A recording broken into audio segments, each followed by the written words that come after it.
nosotros somos el equipo número 6 del área Físicos Matemáticos F y en esta ocasión les presentaremos el tema del capítulo 9 que se llama el impacto de las hormonas en el funcionamiento nervioso.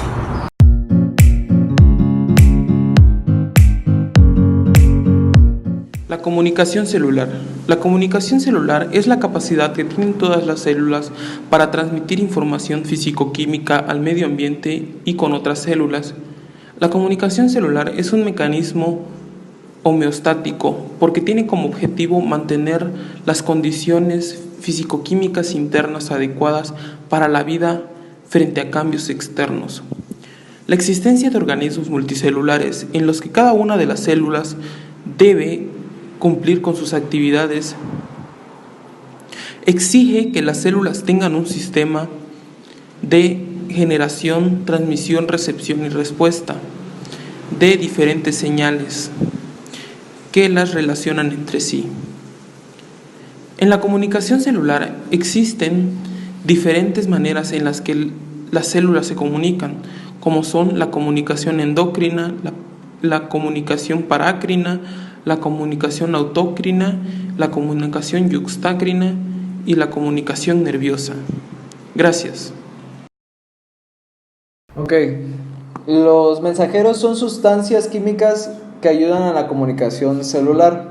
Estos se pueden dividir en tres grupos, que son los lípidos, o sea grasas, las aminas, o sea compuestos, y los de naturaleza polipeptídica, que son proteínas. En el caso de los lípidos se pueden dividir en dos grupos, que son los esteroides y las prostaglandinas. En el caso de las prostaglandinas son grasas que ayudan a la presión arterial, a la inflamación y a la fiebre.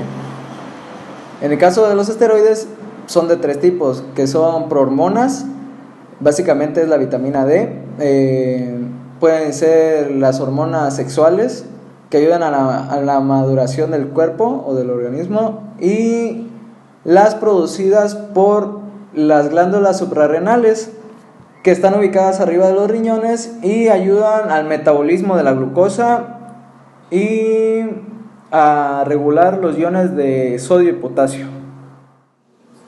En el caso de las aminas pueden dividirse en dos grupos: los aminoácidos como la glicina, los aminoácidos glutamínico y el aspático, y los aminoácidos ya procesados por alguna glándula del cuerpo, como puede ser la adrenalina, la dopamina, la serotonina y la histamina.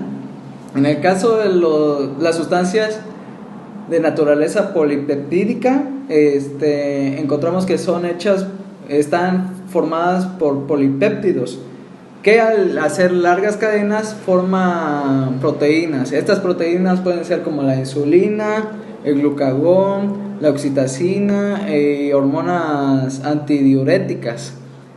Esto funciona cuando al comer el intestino delgado absorbe los nutrientes, las manda al sistema circulatorio y alguna glándula del cuerpo las procesa haciendo hormonas, enviándola a alguna célula para formar una respuesta. Los órganos de los sentidos captan la información gracias a unas células especiales. Estas células especiales son capaces de percibir estímulos externos como son la temperatura, el sonido, la luz o la presión. Estas células reciben el nombre de células receptoras. Las células receptoras mandan información al cerebro a través de los nervios, que son como una especie de cables por el cual se transmiten mensajes por el interior de nuestro cuerpo. El término receptores designa a las proteínas que permiten la interacción de determinadas sustancias con el metabolismo celular. Estas están ubicadas en la membrana plasmática, a las que se le unen otras sustancias químicas que se les denominan moléculas señalizadoras. Estas moléculas señalizadoras pueden ser las hormonas y los neurotransmisores. Cuando una molécula señalizadora se une con su receptor específico o su respectivo receptor, estas desencadenan una serie de reacciones por el interior de la célula. La proteína receptora sirven como ojos y oídos de las células, ya que reciben los mensajes de las sustancias que circulan en el torrente sanguíneo. Un tipo de receptor pueden ser las que se encuentran en las células mamarias normales, que se les llama receptor de hormonas. Cuando se unen a un receptor de hormonas, los estrógenos y las progesteronas contribuyen a un desarrollo y buen funcionamiento de las células mamarias. El número de receptores puede variar de un día a otro, no siempre es el mismo. Las hormonas, desde el punto de vista de su acoplamiento con los receptores, se dividen en dos grandes grupos. Los que son afines con los receptores en el interior de la célula y los que son afines con los receptores en el exterior de la misma. Del mismo modo, los receptores se dividen en dos tipos de acuerdo a la ubicación de la célula, o sea, en dónde se localizan. Estas pueden ser los receptores que se localizan en la membrana plasmática, pero hacia el exterior de la célula, y los receptores intracelulares, que son los que se ubican dentro de la célula. La hormona es un mensajero químico que se libera en pequeñas cantidades por las glándulas del sistema endocrino.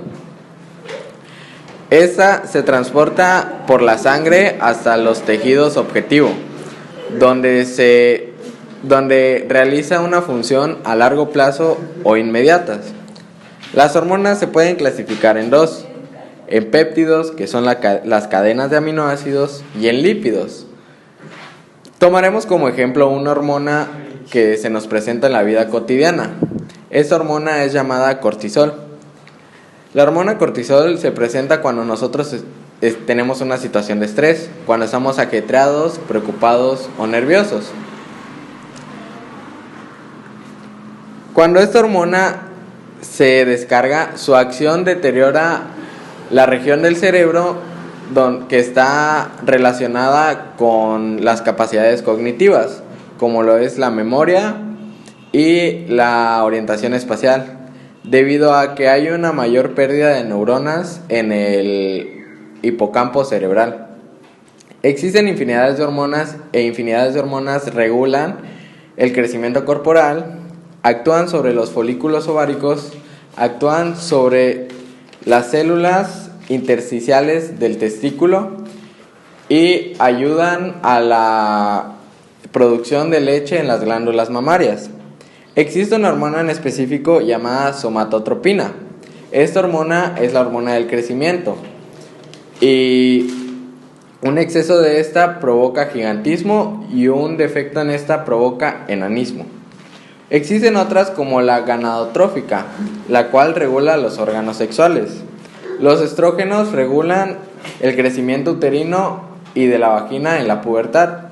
La testosterona regula el desarrollo de los caracteres sexuales secundarios y del carácter sexual del hombre. La progesterona regula todo durante el embarazo de una mujer. Las glándulas endocrinas y sus productos hormonales están especializados en la regulación general del organismo, así como también en la autorregulación de un órgano o tejido. El método que utiliza el organismo para regular la concentración de hormonas es balance entre la retroalimentación positiva y negativa. Las hormonas pueden ser estimuladas por otras hormonas, por concentración de los nutrientes, por neuronas y actividad mental o por cambios ambientales. Las hormonas controlan diversas funciones de nuestro cuerpo y circulan a través de la sangre hacia los órganos y los tejidos. Estas intervienen en los procesos físicos, en el desarrollo y la reproducción, así también afectan al estado de ánimo y al apetito sexual. Gracias. El ciclo femenino. Las hormonas que actúan en el ciclo menstrual femenino son esencialmente 4. 2 de ellas son la FSH, que es la folículo estimulante, y la LH, que es la lutotrófica. Ambas son secretadas en hipófisis y son muy importantes ya que regulan el ciclo menstrual femenino. Y las otras dos son los estrógenos y la progesterona, ambas secretadas en los ovarios. Del día 1 al 14 del ciclo. En el ovario, la hormona FSH hace la función de madurar varios folículos ováricos, de los cuales solo uno llega a romperse. La responsable de esta salida es la hormona LH, la cual a su 14º día aumenta bruscamente su presencia de sangre y también la formación del cuerpo lúteo o amarillo. En el útero, o más concretamente dicho en el endometrio, se produce un aumento de espesor y las hormonas que más actúan del día 14 al 28 del ciclo. En el ovario, el cuerpo lúteo dura entre 10 y 11 días. Las células que lo secretan son los estrógenos y la progesterona, especialmente esta última. Si no produce la fecundación, el cuerpo lúteo degenera en el día 24 o 25 del ciclo. Y si por el contrario la produce, el cuerpo lúteo no persiste en el embarazo y no hay otros ciclos ováricos hasta después del parto. En el útero, el endometrio aumenta de grosor y las células se cargan de metrógeno, preparándolo para una posible inidación de un óvulo fecundado. En caso contrario, hay una disminución de estrógenos y progesterona, dando paso a la menstruación, que ocurre en el día 28 del ciclo y puede durar de 4 a 5 días. Las neurohormonas. Las neurohormonas son mediadoras, es decir, sustancias químicas que estimulan o inhiben al sistema nervioso central y los impulsos del sistema nervioso central y autónomo. Son sintetizadas y secretadas por las neuronas. En otras palabras, las neuronas producen más neuronas, generalmente en el hipotálamo. Y muchas de estas sustancias son producidas en los órganos o por las neuronas. Las neurohormonas se caracterizan por no ser producidas por hormonas, sino por células nerviosas especializadas, las cuales son secretadas por terminaciones nerviosas hacia el torrente sanguíneo, o puede ser directamente desde el órgano o tejido desde el órgano o tejido en el cual se funcionan o desarrollan. También pueden liberarse hacia el líquido encefalorraquídeo o pueden liberarse en los espacios intercelulares que existen en el sistema nervioso. Las neurohormonas pueden ser la adrenalina, la noradrenalina, la melatonina y los neuropéptidos. A continuación les voy a hablar de la adrenalina. La adrenalina es una sustancia química que es secretada por medio de las terminaciones nerviosas y se activa con la excitación. Provoca estimulación en el sistema nervioso simpático y altera el estado de la psique normal. También la adrenalina provoca la constricción vascular, provoca que el ritmo cardíaco se acelere o se altere, provoca que aumente la presión sanguínea y aumente el metabolismo. Normalmente el cuerpo humano produce la adrenalina cuando se encuentra en situaciones de tensión. Estas situaciones de tensión pueden ser agradables o desagradables para el ser humano o para la persona que lo está experimentando. Ahora les voy a hablar sobre la noradrenalina. La noradrenalina implica el aprendizaje, la atención, la sociabilidad, la sensibilidad a las emociones y la sensibilidad a los deseos de los demás. El exceso de la noradrenalina puede producir en las personas hipervigilia, aumento del deseo sexual y puede provocar una facilidad en las emociones. Ahora, la melatonina. La melatonina se caracteriza porque controla los ciclos circadianos, controla también los ciclos de sueño-vigilia y se utiliza normalmente en el combate contra el glaucoma. Ayuda a mejorar el sueño de los ancianos, de los viejitos. Ayuda a que tengan un sueño más prolongado y puedan conciliar mejor el sueño. Esa sustancia normalmente se metaboliza en el hígado y es expulsada a través de la orina. Ahora, los neuropéptidos. Los neuropéptidos también son neurotransmisores, pero en este caso no nos interesa su función como neurotransmisor, sino como neurohormona. Los neuropéptidos se caracterizan porque al ser liberados se unen a un receptor específico que les ayuda a realizar su acción o su función en especial en la célula diana. Gracias.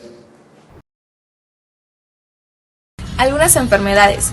La ausencia o la disminución de neurohormonas o neurotransmisores provoca síntomas de índole psicológico. Algunas de esas enfermedades son causadas por alteraciones de ciertas sustancias. A continuación les diré las enfermedades que tenemos. Como primera enfermedad tenemos la ansiedad. La ansiedad es un trastorno o enfermedad que provoca preocupación y miedo excesivo en las personas y que les impide poder realizar sus actividades cotidianas, y es causada por una disminución del GABA. El GABA es el ácido hiaminobutírico y es el principal neurotransmisor inhibidor del sistema nervioso central de los mamíferos. La segunda enfermedad es el autismo. El autismo es un trastorno agudo del desarrollo que impide la capacidad de interactuar y comunicarse adecuadamente, y es causada por el aumento de la serotonina. La tercera enfermedad es la manía. La manía es una preocupación fija y obsesiva que tenemos hacia ciertas cosas y es causada por el aumento de la noradrenalina. La siguiente enfermedad es la epilepsia. La epilepsia es una enfermedad o un trastorno del sistema nervioso que provoca convulsiones repentinas